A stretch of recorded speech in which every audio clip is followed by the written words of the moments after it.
देखिए, आप लोग जिस काम के लिए पधारे हैं उसकी थोड़ी मैं आपको दार्शनिक की व्याख्या कर दूं।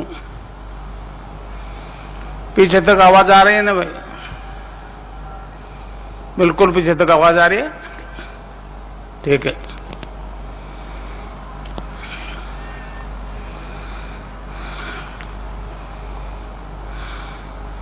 आज जो परिवर्तन आ रहा है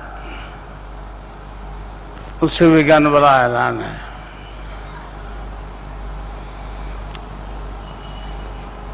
योग के नाम से जो पूरे संसार में शारीरिक कसरत करवाई जा रही है उसका भारतीय योग दर्शन से कोई लेना देना नहीं है। भारतीय योग दर्शन का तो मूल उद्देश्य मोक्ष है, रोग है ही नहीं। पातंजलि योग दर्शन उठा के देखो, उसमें 195 सूत्र है, उसमें कहीं भी योग का वर्णन नहीं है। उसमें योग के 5 अंगों 7 अंगों का अनुष्ठान है। यम, नियम, आसन, प्राणायाम, प्रत्याहार, धारणा, ध्यान और समाधि। ये धारणा, ध्यान और समाधि सूक्ष्म अंग है। मैं एक दफा इजराइल गया, 2-3 दफा अमेरिका गया, वहां भी यही शारीरिक कसरत करवाई जा रही है।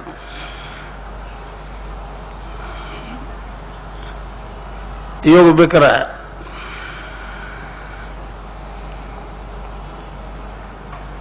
तो अब वो सबसे ज्यादा परेशान इसलिए है कि मैं बिना किसी दवाई के केवल मंत्र से एड्स और कैंसर ठीक कर रहा हूं। आज तक नहीं हुआ, ये बात फैक्ट है। मैं भी आपकी तरह एक गृहस्थी आदमी हूं। एक दफे बीमार हो गया।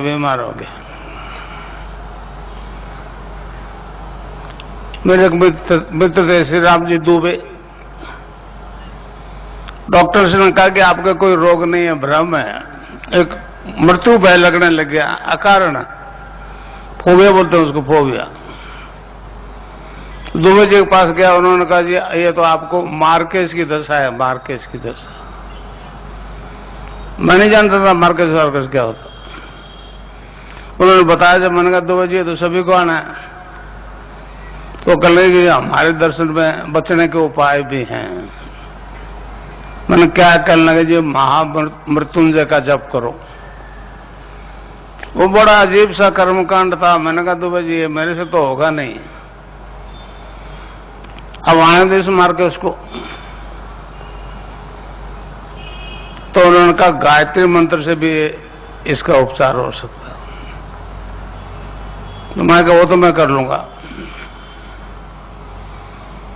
उन्होंने स्टार्ट करवा दिया अक्टूबर के नवरात्रि से।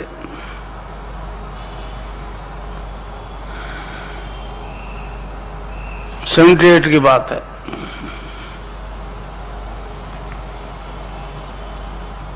तो 1.25 लाख मंत्र के साथ आहुति दी, उससे उसकी सिद्धि हो गई। ये शरीर जो है डिवाइन फॉर्म में ट्रांसफॉर्म हो गया। समझे भाई? आज तो उठना नहीं है। 1 जनवरी 79 तो आंख तो खुल गई, ध्यान लग गया। पहली दफा ध्यान लगा, क्या देखता हूं कि इस बॉडी जो है डिवाइन फॉर्म में ट्रांसफॉर्म हो गई। कोई ऑर्गन नहीं दिखे, न लिवर, न हार्ट, न तिल्ले, न किडनी। सारी बॉडी एक डिवाइन दूध या प्रकाश में बदल गई। मैंने कहा दिखता तो आंख से है, ये अंदर प्रकाश कैसा? फिर वो प्रकाश पर ध्यान कॉन्सेंट्रेट किया तो वो गायत्री मंत्र जपा जा रहा है नाभि से। बहुत देर तक सुनता रहा। बड़ा आश्चर्य हुआ। ये तो नाम तो नाफिस जब जा रहा, मैंने कंठ से जपा था। मैं उसको तो रेलवे में नौकरी करता था, हेड क्लर्क था नॉर्दर्न रेलवे में, समझे। तो बाथरूम का नल खुला छोड़ दिया बच्चों ने, तो पानी की आवाज गिरी तो आंख खुल गई। फिर कई दफा आंख बंद की, नहीं ये क्या हो गया। मैं फिर से इसलिए नहीं लिया। तो श्री राम दुबे ने, जिन्होंने मुझे स्टार्ट करवाया था, उन्होंने पूछा था, मैंने कहा ऐसा हो गया। उन्होंने कहा आपको तो सिद्धि हो गई, आप तो फिनिशिंग पॉइंट पर पहुंच गए। कई पुष्करण समाज के लोग भी आए, उन्होंने क्या हुआ, मैंने ऐसा हुआ। तो करने लगे इसका तांत्रिक प्रयोग करो, लाखों रुपए लोग देंगे, आप साथ हमारा भला हो जाएगा। पहले मैं समझ में नहीं आया, फिर बदलाव आ गया। मैंने कहा पंडित जी ये काम गलत है भाई, सोना दे और लोहा ले। फिर मैंने सोचा ये मंत्रों से ऐसी शक्ति है। तो बीच में स्वामी विवेकानंद आ गए। उन्होंने कहा जी गुरु के बिना इस लाइन पर नहीं चला जा सकता। तो गंगाधर जी महाराज को गुरु बना लिया। बीकानेर से पंजाब की तरफ जाते हैं, नेशनल हाईवे भी है और ट्रेन भी है, 27 किलोमीटर दूर। 31 दिसंबर 83 को ब्रह्मलिंड होने से पहले आदेश करके कि बेटा आगे काम तेरे को करना है। तो मैंने 7 साल पहले प्री मैच्योर रिटायरमेंट लिया और 90 से ये काम करता आ रहा हूं। यहां बेंगलोर में एक दफा आया था, तो खास प्रोग्राम नहीं हुआ, कोई मैसूरी के बगीचे में ठहरा था। और एक जरूर आश्चर्य हुआ, ये लोग संडे को ध्यान कर रहे थे। कर्नाटक और महाराष्ट्र के बीच में लातूर में एक भूकंप आया था, भूकंप आया था। तो यहां मेरे शिष्य हैं तेजराज जी, उन्होंने ध्यान में देखा कि आदमी जमीन के अंदर जा रहे हैं।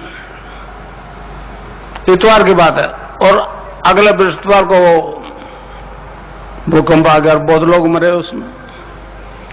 इसका मतलब ये है कि फ्यूचर को देखा जा सकता है अगर उसकी जानकारी देते उस एरिया में, तो काफी लोग बच सकते थे। तो मुझे बड़ा आश्चर्य हुआ। फिर नाथ जी को